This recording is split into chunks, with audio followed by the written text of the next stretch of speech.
أنا في ساكت جت مو وأنت كنجر سايدو. بقى أشتري. أنا سين جالت. سين جالت. إيشتي باسي دور كم يكوتشون كوبوا.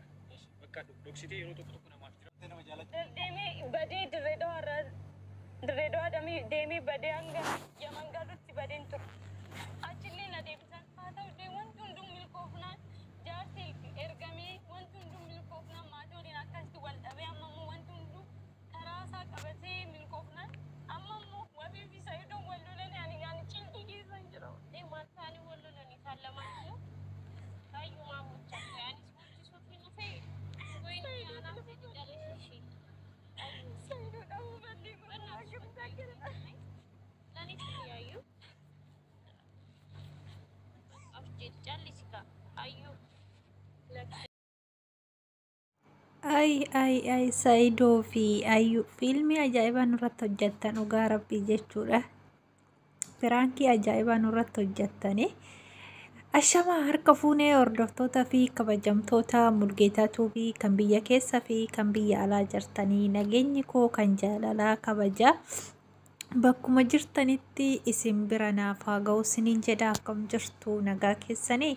Anis jira galata waaqayyoo isiniin jecha deebi'ee dhufee jira har'a Ayyuu fi Saidoo qabadhee dhufee jira.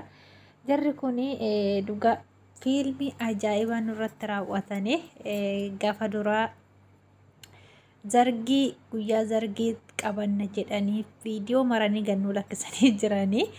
Inna guyyaa sanii Ayyuun haasaa keessatti jechuudha. Inna dubbiin kun dubbii sobaa akka ta'e asumarraa dhufuu nuuf galuu qaba jechuudha.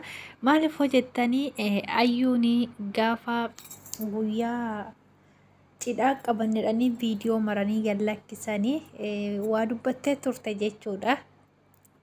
Innis Saidoo barii hawwiin gaafii jaalalaa naa dhiyeessee ture odoo sin jaalataniin dura garuu fudhachuun didee jettee dubbattee jirti jechuudha. Achii kana dubbattee addaan kutte yadduudhaani amma dubbii suni gara Saidoo fi hawwiin wal loluutti dhufee jira jechuudha. Inni dhugaa dubbachuudhaa fi dubbiin kun dhugaa namatti fakkaatu maaliif hojjettanii jarri kun fiilmii dalagaa jira malee jechuudha. Dhugumaan micayyoontu Saidoo heerumuuf deemti natti fakkaatu. Keekiin murarsuun illee dubbii sobaati. Micayyoon qoricha duddesuun illee dubbii sobaan natti fakkaate. Dhugaa dubbachuudhaa fi namni tokko yoo nama jaalate laphee qulqulluun nama jaalata. Nama san erga jaalatanii immoo jechuudha. Nama san bira taa'anii ebeluun kun tura na jaalateeti. Isa dhiisee si jaaladhe jettee nama san bira teessee nama sanitti himuu hin qabdu jechuudha. Garuu ishiin Saidoo bira teessee guyyaa sanii hawwii jaaladhee hawwii dhiisee si jaaladhee jetteeni Saidoonis dubbii san qabate natti fakkaate amma akka as ba'etti jechuudha. Inna walumaan galattuu jechuudha. Jarri kun fiilmii dalagaa jiran malee jechuudha. Dhugaa gaa'ila san waliin ijaaruuf natti fakkaanne inname dhugaa baay'ee tokko jechuudha. Nagarrame jechuudha. Maaliif takka micayyoon naganna lakkisuu didde jedha. Takka guyyaa zargii qabannedhani. Amma immoo zargiillee balaa hawwii fi Said wallolleen dhiisnee jirraa jedhanii viidiyoo gallakkisanii. Inna viidiyoo isaanii yoo agartan jechuudha. Isaan karaarratti wallolan gallakkisanii turan jechuudha. Inna jarri kun fiilmii dalagaa jira malee dhugaatti kan gaa'ela yookiin immoo jireenya ijaarrachuu hedan sanatti hin fakkaanne ana. Inna meesiniif maal jettan hordoftoota kiyya dhuguma jarri kun wal fuudhuu hedan jettan immoo maal jettanii yaada keessan koomentii irratti na barreessaa. Dhugaa jira ani akka koositti jechuudha. Jarri kun fiilmii dalagaa jira malee dhugaatti jechuudha jireenya isaa waliif yookiin ijaaruudhaaf muti. Maaliif hoo jettanii akkuma agartan kana jechuudha namni wal jaalate kana hundarraas wal ga'e garuu tokko hirka jaalatte hin eeblu sanan jaaladhette mucaan kun wajjin deemaa ture. Saidoos fakkaatee ishis fakkaatee amma as ga'ee guyyaa isaan cidha qabatan irratti jaalallee tooti jedhee dubbii kaasuun ana dhugaa natti fakkaatus maaliif jarri kun durumaa jalqaba isaaniitu jechuudha fiilmii dalagaa jiran natti fakkaate. Inna dubbii Saidoo fi Ayyuu kun ana dhugaa natti fakkaanne.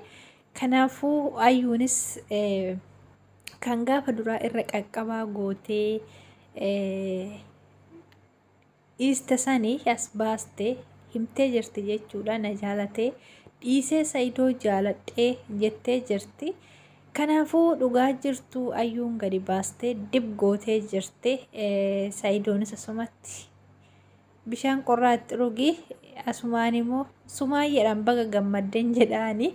Sumaayyaa baga gammadde jedhaan isinillee jarattiin wallolte fiilmii dalagaa jiranii isaan uummata Oromoo fiilmii irratti dalagaa jiran malee dhugaa gaa'ela natti fakkaanne. Kanaafuu hordoftoota fi kabajamtoota jaalatamtoota kooyi mee maal isinitti fakkaata isinii koomentii irratti na barreessaa. Fiilmiidha jettan immoo dhuguma jarri kun wal fuudhuuf deeman jettan immoo akkuma anaa kana giraasiin gabba'e. Koomentii irratti na barreessaa. Dhugaa dubbachuun afaan giraana gabba'ee jira. Waan isaanii naaf galuu dide jechuudha. Haalli isaanii jechuudha dhugaa. Maaliif dhugaas natti fakkaachaa hin jiru. Fiilmii dalagaa jiran natti fakkaata gara kootitti jechuudha malee akkamitti akkan wal godhani baay'ee ulfaata. Inna hordoftoota fi kabajamtoota kooyi viidiyoon kiyya har'aa kana fakkaata. Aga viidiyoo biraatiin walitti deebinutti turtii gaarii naaf qabaadha. Nagaa fayyaa naaf ta'a. Warri mana kanaaf haarawaa taatan immoo subscribe like gochuudhaan na jajjabeessa isiniin jedha. Like godhaa subscribe illee godhaa isiniin jedha hordoftoota fi kabajamtoota kooyi. Maaliif chaanaalli kun guddatee boru waan gaarii tokko irratti hojjetamuu danda'a waan ta'eef waan wajjin turtanii fi galatoomaa turtii gaarii naaf qabaadha. Nagaa fayyaa naaf ta'a. Bakka jirtanitti hundumtu keessanuu nagaa fayyaa turtii gaarii isiniif haa ta'u. Bye bye.